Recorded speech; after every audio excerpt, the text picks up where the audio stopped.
ChatGPT Plus is free for college students through May. Here's the thing. You've got a lot to do between now and then. Studying for finals, writing papers, trying to keep your life on track, and ChatGPT can help with all of it. It can quiz you for your econ exam, make a study guide from your French notes, plan out your meals and study breaks. It can get really specific on how you like to learn. It can even help you come up with ways to stop procrastinating. So from now until summer break, take advantage of all the ways ChatGPT can make your life easier. Restrictions apply.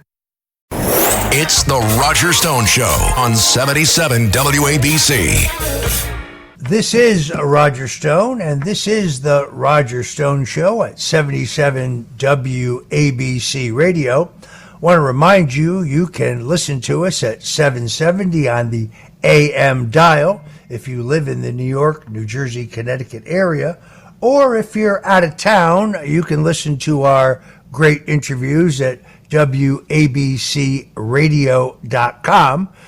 We're very edified by the large number of people that grows every single week who listen to us online.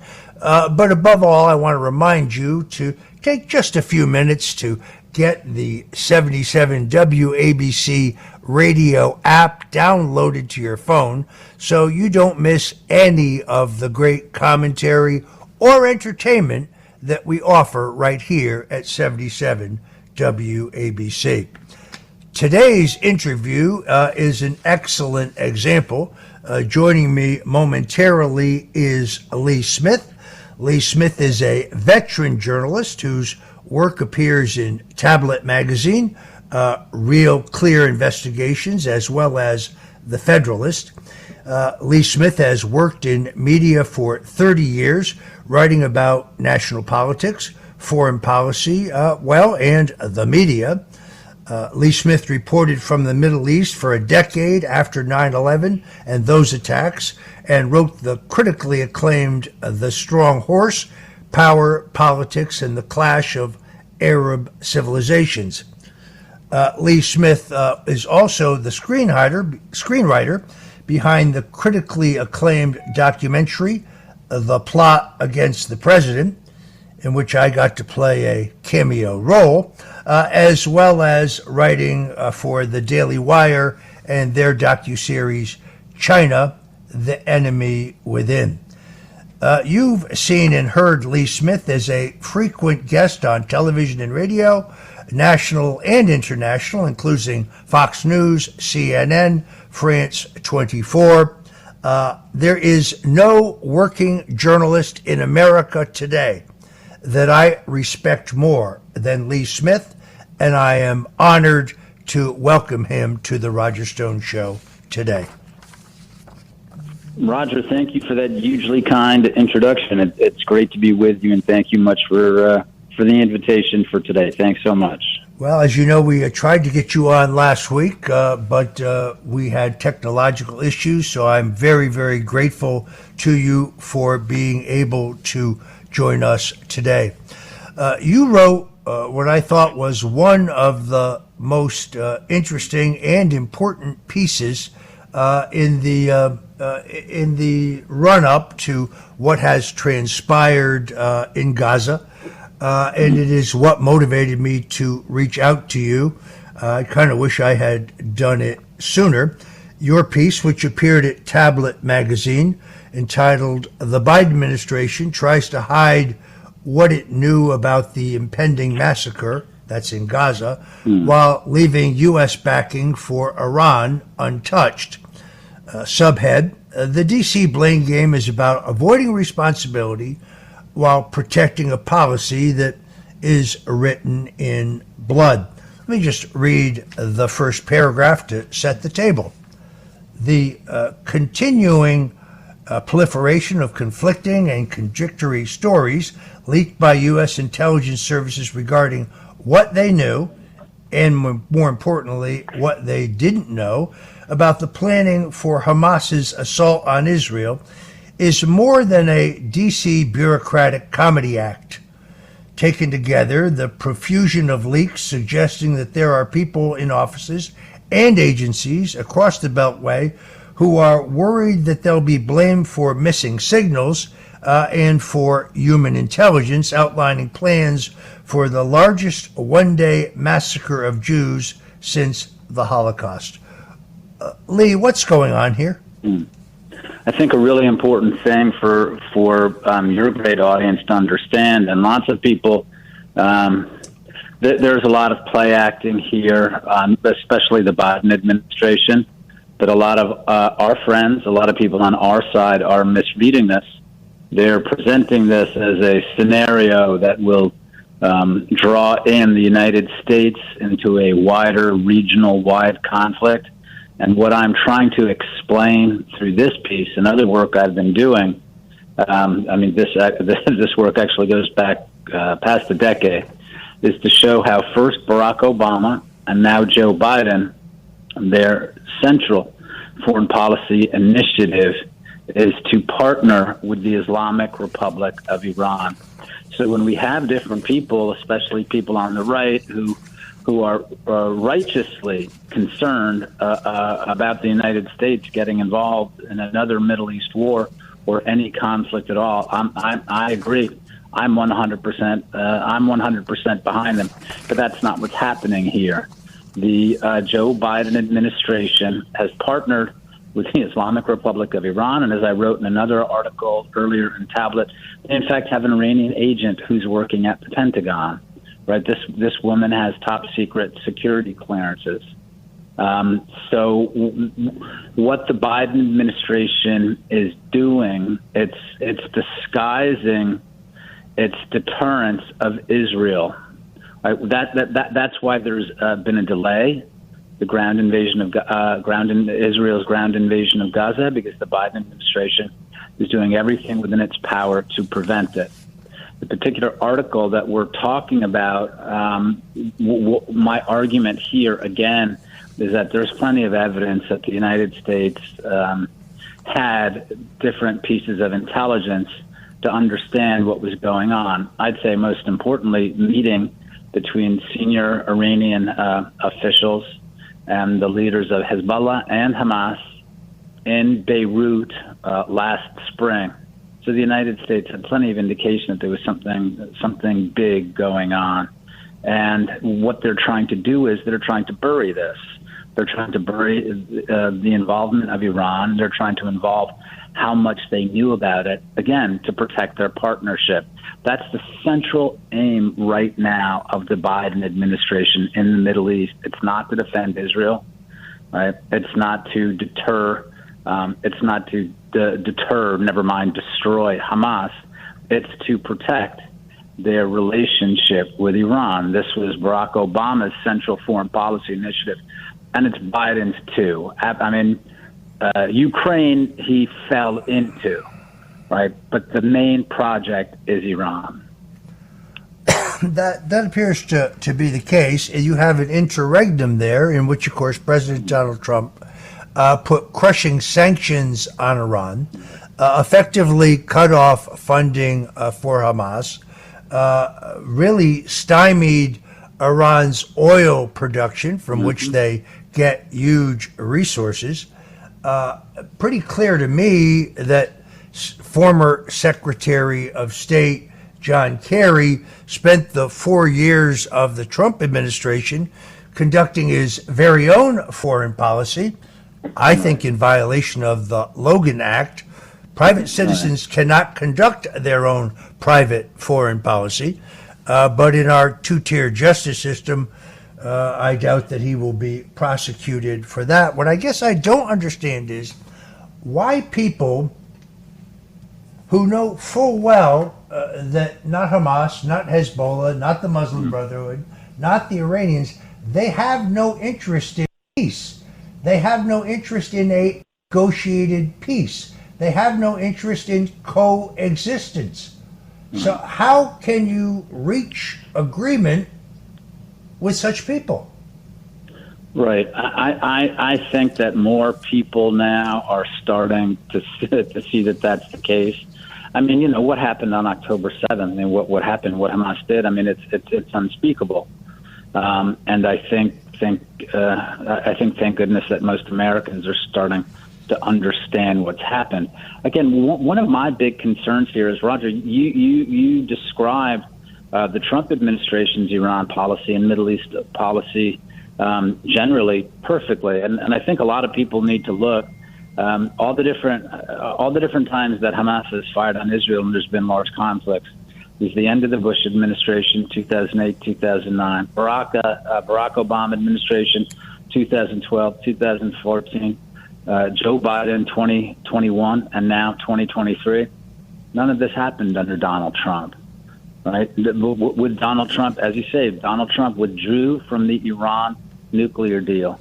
Donald Trump killed a master terrorist, Iran's Quds Force commander, Qasem Soleimani, who was killing Americans in Iraq and helping kill Americans in Afghanistan. So that's a very major thing. It's not just Donald Trump's strength, though. That's what I want to say. It's not just his strength as a president. It's that the administration that he led understood what Barack Obama had done with the Iran deal to empower the Islamic Republic of Iran. So again, it wasn't just Trump's strength, as important as that was. It was also the strategic understanding, the wisdom to see what was going on and how dangerous that was. And of course, this is what Joe Biden is doing everything to restore, the partnership with Iran.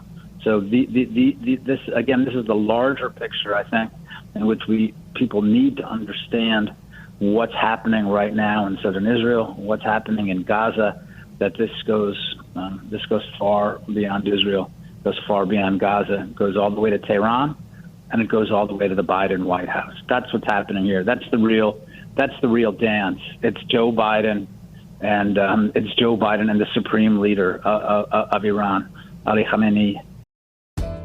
PMS, pregnancy, menopause. Being a woman is a lot. Ollie supports you and yours with expert solutions for every age and life stage. They just launched 2 new products exclusively at Walmart. Period Hero combats bloat, mood swings, and more during PMS. And Balance Perimeno to support hormonal balance, mood, and metabolism during perimenopause. Grab yours at Ollie.com. Ollie! These statements have not been evaluated by the Food and Drug Administration. This product is not intended to diagnose, treat, cure, or prevent any disease. Parents of tweens, if you're familiar with far-off drop-offs... Dad, stop, right here. Or get DMs about what's for dinner, you may be experiencing tween milestones. For your son or daughter, these can start at age 9. HPV vaccination, a type of cancer prevention against certain HPV-related cancers, can start then too. For most, HPV clears on its own. But for those who don't clear the virus, it can cause certain cancers later in life. Embrace this phase. Help protect them in the next. Ask their doctor today about HPV vaccination. Brought to you by Merck. This episode is brought to you by Netflix. 3 couples, 4 vacations, a lot to unpack. Watch The 4 Seasons, a new series starring comedy favorites Tina Fey, Steve Carell, Will Forte, Coleman Domingo, and more in a hilarious and heartfelt love letter to long-term relationships. Based on the original Alan Alda film. Watch The 4 Seasons, streaming now only on Netflix. In golf, precision is everything, on and off the course. PGA of America chose advanced 5G solutions from T-Mobile for Business for smooth operations and seamless transactions. Together, we enhance ticketing and concessions for better fan experiences from gate to green. This is pro-level efficiency. This is PGA of America with T-Mobile for Business. Take your business further at T-Mobile.com/now. Is this not, in fact, really the third term of the Obama administration? Yes, I absolutely agree. And Roger, one of the strange things I'm sure that you found as well watching TV. I mean, watching conservatives on TV or reading conservative press. I mean, people go back and forth between Joe Biden is incompetent and mentally challenged right now, cognitively challenged. Right. And also Joe Biden is a super sinister master villain who's done all these different things at once. I mean, we can't really have both things going on at the same time. I think that what we've seen, the number of Obama officials who are in the Biden administration, the fact that in 2020 they knew that Joe Biden was having cognitive difficulties.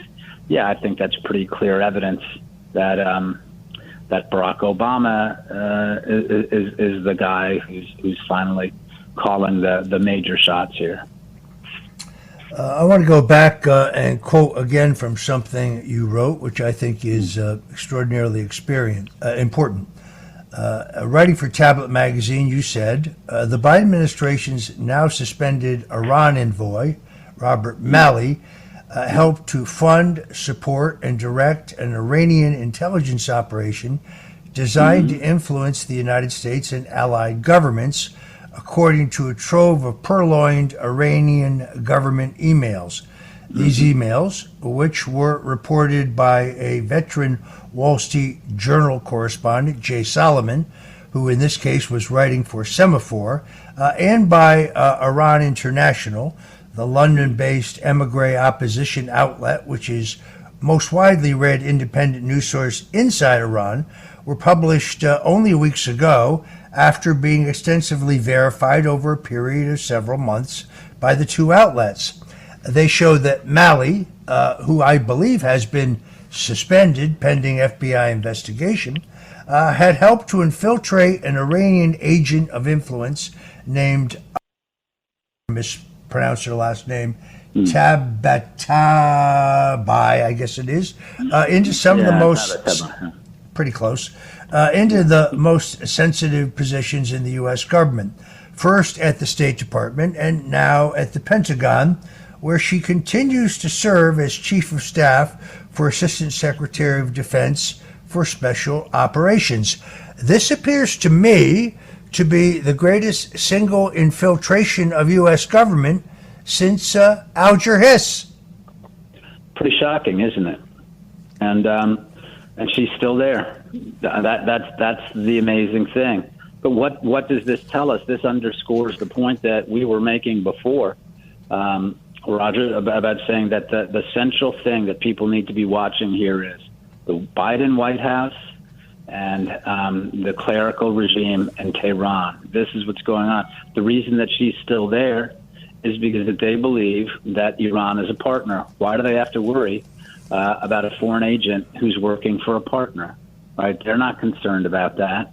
She's doing the work that they can't trust to Americans, right? I mean to real Americans, to red-blooded Americans who would say, you know what?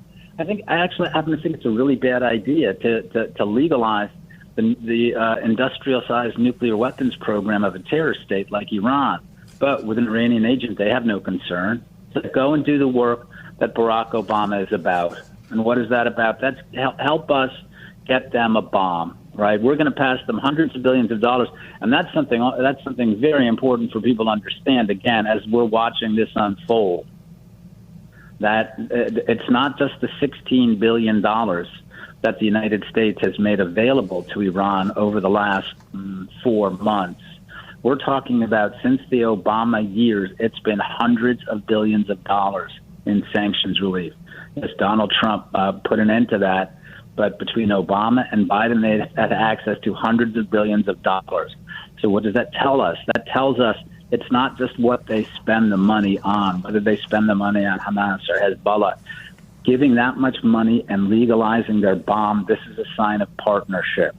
The reason I want to keep underscoring this, Roger, is because we have a lot of pro-Trump people on the right who are misunderstanding this, right? And it's not just misunderstanding. They're basically serving as part of Barack Obama's echo chamber. They keep saying, oh, no, the neocons are going to drag us into war. Here comes World War III. No. Armageddon looks like this. Armageddon looks like the Biden administration getting Iran the bomb. That's the trouble. That's what's going on here. Joe Biden is not in the Middle East like the Iranians. He's in the Middle East to partner with the Iranians. And it's really important that people understand that.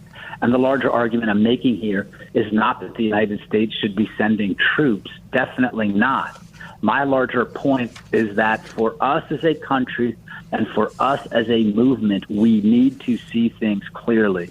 If we're going to wind up selling Barack Obama's talking points about a terror state, we're in big trouble. And we can't expect Donald Trump or anyone to save us from that. We have to save ourselves, and that starts with clarity, not just moral clarity, but intellectual clarity as well. So again, I urge people on the right to understand the real play here. It's not that Joe Biden is starting World War III by defending our long-term traditional American ally, the state of Israel. It's because he's partnering with Iran. That's the issue. Folks, if you're just tuning in, this is 77 WABC Radio. I'm Roger Stone. This is The Roger Stone Show, and we're talking to veteran journalist Lee Smith, who has written a extraordinarily important piece, and pieces, I should say, for Tablet Magazine, among others. And we are talking about the events in the Middle East. What amazes me about this woman who's still in the U.S. government, Ariana Tabi, I guess it is that she doesn't even hide who she is. On social media, she continues to attack Israel. She continues to promulgate or promote the views of Hamas, yet she's still in place. This is virtually unthinkable. Where is the FBI? I think this, in my work, I've been extremely writing about Russiagate and writing about other things and the terrible things they did to you, Roger, and the terrible things they did to General Flynn, and the terrible things they've done to lots of Americans. But this is one case in which I kind of have to give the FBI a break, and that is because what's happening, the shots are being called by people way above the FBI, right? It's not like the FBI failed on their counterintelligence duties here. What she was doing, they didn't even need to access to her secret emails, though obviously they did. We know this now, right, about the FBI and the National Security Agency, that the National Security Agency has access to virtually anyone's communications in the world, right? So they know what she was doing. They know that she was in contact with senior Iranian officials. It's not their fault. They didn't miss it. It's people above were calling the shots and said, that's who we want here. We want her because of her work with high-ranking Iranian officials. We want her because of her proximity and her contacts with the regime that's been killing Americans since its 1979 revolution. That's what it is. The administration wanted her there. Joe Biden wanted her there. Barack Obama wanted her there.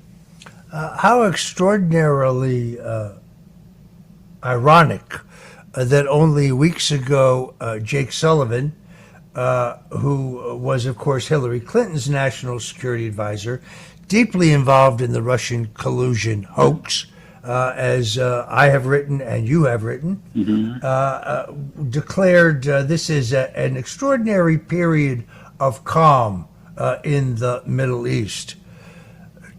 Talk about bad judgment. In 1973, almost 50 years ago, I think 2 weekends ago, Israel was caught completely by surprise in the 1973 Yom Kippur War. And there was a surprise attack on Israel by the Syrians and the Egyptians. And Israel found itself very quickly beleaguered, out of ammunition, and with their backs to the Black Sea. It was then that Israeli Prime Minister Golda Meir appealed to Republican President Richard Nixon for the airdrop of lethal aid that would save Israel from total annihilation. Nixon, acting over the objections of his national security advisor, Henry Kissinger, acting over the objections of the Joint Chiefs of Staff, including Admiral Thomas Moore, then chairman of the Joint Chiefs, acting against his own entire national security apparatus, ordered the delivery of that lethal aid and essentially saved Israel from total annihilation.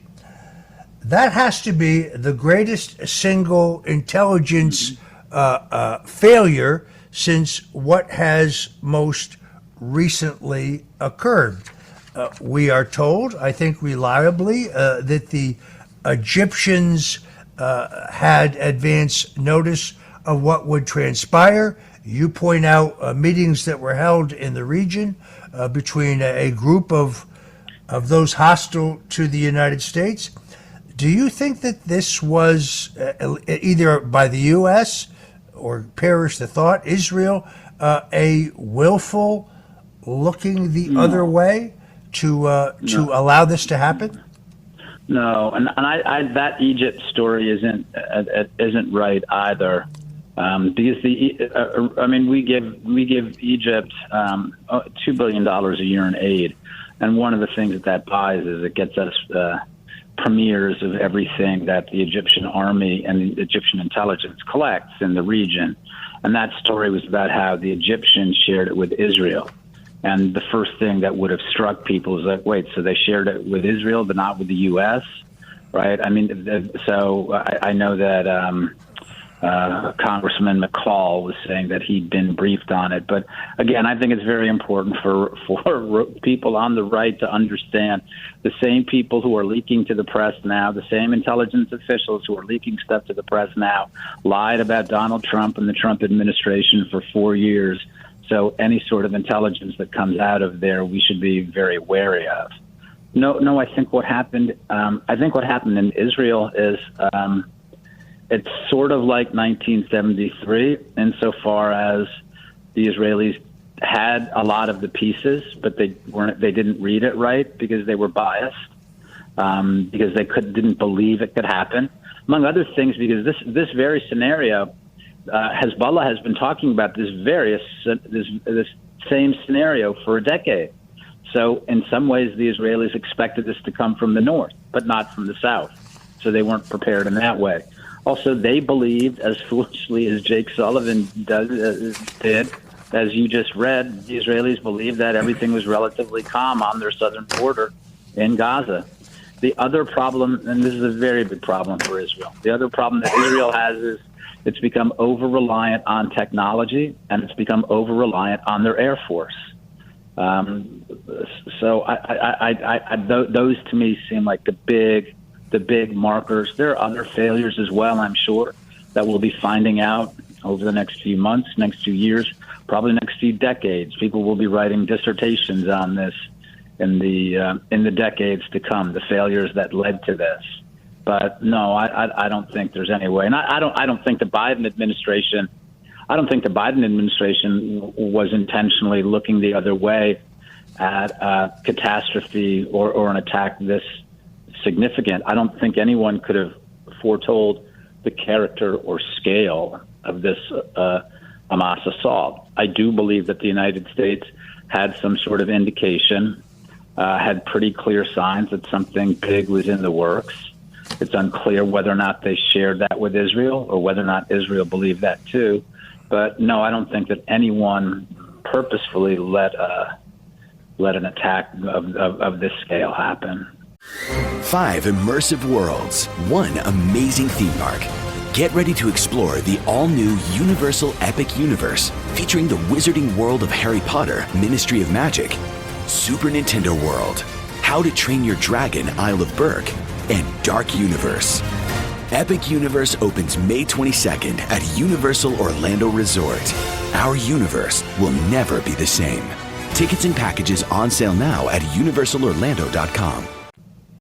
This podcast is supported by Progressive, a leader in RV insurance. RVs are for sharing adventures with family, friends, and even your pets. So if you bring your cats and dogs along for the ride, you'll want Progressive RV insurance. They protect your cats and dogs like family by offering up to $1,000 in optional coverage for vet bills in case of an RV accident, making it a great companion for the responsible pet owner who loves to travel. See Progressive's other benefits and more when you quote RV insurance at Progressive.com today. Progressive Casualty Insurance Company and Affiliates. Pet injuries and additional coverage and subject to policy terms. I'm Cyndi Lauper with fellow Cosentix advocate, Chef Michelle Bernstein. We'll share our experiences with plaque psoriasis, with psoriatic arthritis, and Dr. Panico will talk about the possible connection. Cosentyx secukinumab is prescribed for adults with moderate to severe plaque psoriasis 300 milligram dose and adults with active psoriatic arthritis 150 milligram dose. Don't use if you're allergic to Cosentyx. Before starting, get checked for tuberculosis. An increased risk of infections and lowered ability to fight them may occur, like tuberculosis or other serious bacterial, fungal, or viral infections. Some are fatal. Tell your doctor if you have an infection or symptoms like fevers, sweats, chills, muscle aches, or cough, had a vaccine or plan to, or if inflammatory bowel disease symptoms develop or worsen. Serious allergic reactions and severe eczema-like skin reactions may occur. Learn more at 1-844-COSENTYX or Cosentyx.com/Cindy. Choosing a bottled Starbucks Frappuccino drink that's all flavor and just 100 calories? Easy. Choosing between creamy vanilla, double chocolate, and sea salt caramel flavors? A little harder. Try the delicious new Starbucks Frappuccino light drinks. Look for them wherever you buy groceries. Start with Starbucks coffee. I very much appreciate your clarification. That's a question we've gotten quite a few times here on the show. Let me shift gears in the few minutes that we have left. You were deeply involved in the documentary film, The Plot Against the President.